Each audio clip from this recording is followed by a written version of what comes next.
Welcome to the Stephen Mansfield audio podcast.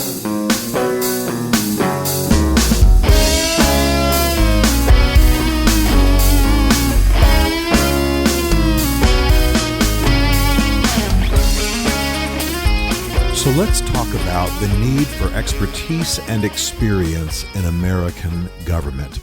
Donald Trump has run for president largely on the message that not only would he make America great again, but that he would drain the swamp, that he would stop deferring to the special interests in D.C., and perhaps the implication is he would stop deferring to the expert. And that's been a popular message, and it's certainly understandable, and frankly, most presidents run against Washington, D.C. Well, there's a story that comes from the Russian Revolution I'll tell briefly, and then I'll get back to the issue of the Trumps. And it is that when the Russian Revolution occurred, of course, there were many murders and overthrows and imprisonments of people who had been part of of Tsarist Russia.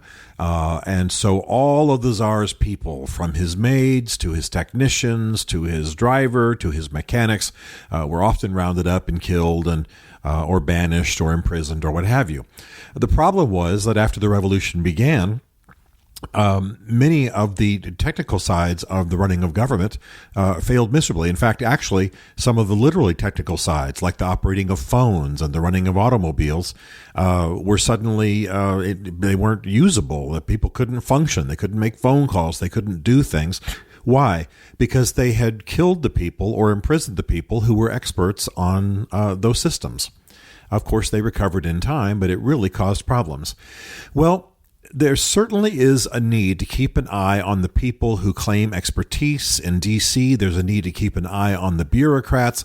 There's a need to keep an eye on the cult of the expert. No question about it. These people can bog things down, slow things down, derail progress.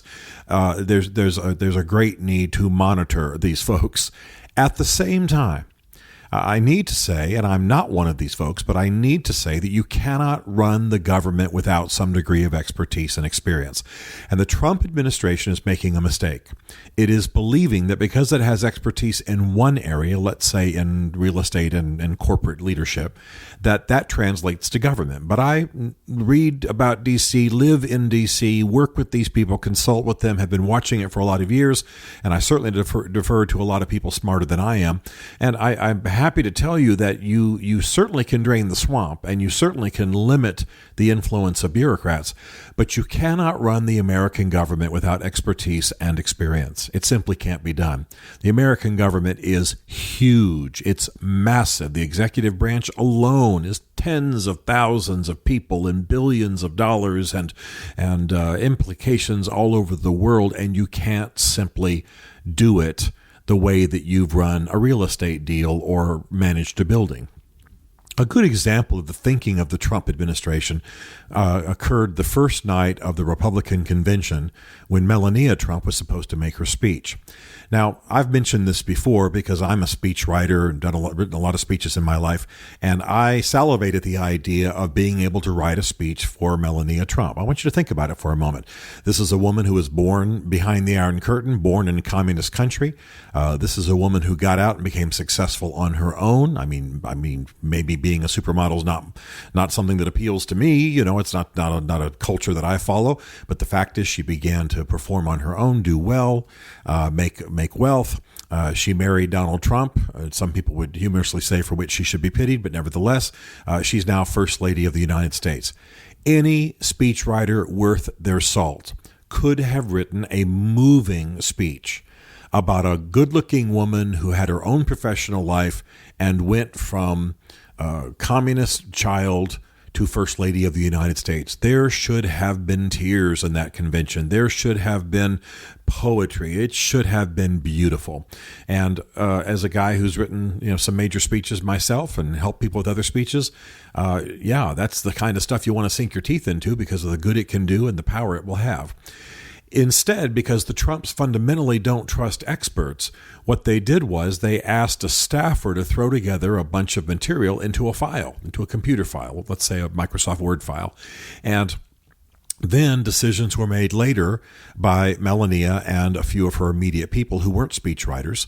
And so what happened was, as we all may recall, it was very embarrassing. She ended up giving a speech in which she directly quoted Michelle Obama and maybe Hillary Clinton, two people that the Trump administration did not want to cite in a potential or future First Lady's speech at the convention. This all happened because of a distrust of the expert. It happened because you didn't trust people who had been there before. The art of leadership is to figure out how to combine the best of the old and the new, how to combine the best of the novel thinking, perhaps the revolutionary thinking, and merge it together with the experienced and the tried and the true. Melania's speech should have been remembered for generations. It should have inspired immigrants. It should have helped him get even more rapidly to the presidency. Again, I'm not saying that's my agenda. I'm just saying that should have been possible. Instead, it was an embarrassment and something that had to be lived down over the next few days. Well, this is what's going on in this administration, and I bring it to the fore both as a matter of politics and as a matter of just plain old leadership theory. I do a lot of leadership consulting, and I like taking these ideas, these situations, these episodes from politics and helping people think about how to lead better. Donald Trump wants to drain the swamp. He wants to cut through the bureaucracy. He wants to get things done. And on that score alone, he can be applauded. However, you simply have to have people who know what they're doing. And when it comes to government, it's not an attempt at a takeover. It's not a coup to defer to experts and people who have been there before. Someone's got to know how to run the White House. Someone's got to know how to interplay and manage the interplay between the White House and the Hill. Someone's got to know how to use the social calendar to accomplish political ends. Someone's got to know how to handle foreign governments. And Donald Trump, of course, thinking that the way he ran his corporation, called the Trump Organization, is exactly the way that he can run the executive branch. He thinks he'll just pop on the phone with the Prime Minister of Australia. He thinks he'll just have a chat with the President of Mexico. He thinks he'll make speeches and bludgeon people and bully people, and then he'll finesse it behind the scenes. It doesn't work that way. So what I'm saying is not an anti-Trump rant. What I am saying is this idea in American politics that we're always running against Washington. It has its populist appeal. It has its positive edge. But frankly, in its execution, it's unwise. It's why people who get excited about a candidate, when that candidate takes office, they're usually a little bit disappointed because that candidate then starts appointing some of the same people that the voters hoped they would not work with anymore, that they would throw out. But you've got to have the people who know what they're doing. For example, I've done a lot of consulting with banks. I've helped banks with their communication. I've helped bankers with their leadership style, etc. But I know almost nothing about finance. So I shouldn't think that I can step into the area of finance and be able to do it well just because I know a little bit about leadership and communication. Donald Trump knows a little bit, or maybe a lot, about real estate and about managing a real estate firm and about managing entertainment firms and managing beauty pageants and things like that. That is not the same thing as running the 82nd Airborne. That is not the same thing as managing the U.S. military. That is not the same thing as being commander-in-chief.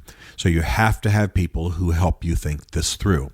And part of Donald Trump's problem is that he's relationally challenged. He has a hard time keeping people close to him. And I don't so much mean in terms of golfing buddies, but keeping people close professionally. And he has a hard time hearing counsel and advice and input. It is essential in government. It is essential for a president. Nobody enters the presidency knowing what they need to know. Just be assured of that. Nobody enters the presidency knowing what they need to know. So you have experts. You have people who fill you in. You have people who brief you. It's why the president has a briefing. He doesn't know everything. He has briefings every day from intelligence people. He has experts. He has a cabinet. You get things done through other people. You make decisions based on what you're told. You're not in the field. You're not on the ground. You're not fighting next to the Peshmerga against ISIS in Iraq. You're sitting in the Oval Office having a glass of wine while you listen to someone tell you what's going on the ground in Iraq. So This is it's a shift in thinking amongst many who step into office, and it's a shift in thinking certainly for the voters. Let's not be silly. We're not going to drain the swamp in the sense that we throw everybody prior out. That would create an absolute devastation in Washington, D.C. Watch your candidates, watch this president. And for those of you, by the way, and I know a few of you are actually in the administration who listen to this podcast, and thank you, but let's help Mr. Trump trust advisors who don't want to bog him down, who don't want to create bureaucratic malaise, do want to get the job done, but know what the heck they're doing. You cannot run the executive branch the way you run the Trump Organization or a beauty pageant. Get advisors, get good ones. If they're not good, let them go. It's okay if there's some turnover. The press will enjoy that, but don't sweat it. Get good people, get good advice, make good decisions. Don't make the error of thinking you know everything you need to know. Nobody in office does. Stephen Mansfield is a New York Times best-selling author, a popular speaker, and a frequent faith and culture commentator on Fox and CNN. His groundbreaking books on faith and society include The Faith of George W. Bush, The Search for God in Guinness, Mansfield's Book of Manly Men, and The Miracle of the Kurds. His new book is Ask the Question: Why We Must Demand Religious Clarity from Our Presidential Candidates, available on Amazon. Learn more about Stephen at stephenmansfield.tv. The Stephen Mansfield podcast is directed by Isaac Darnold, who also wrote, produced, and performed the podcast theme song. This is a Chartwell Literary Group production.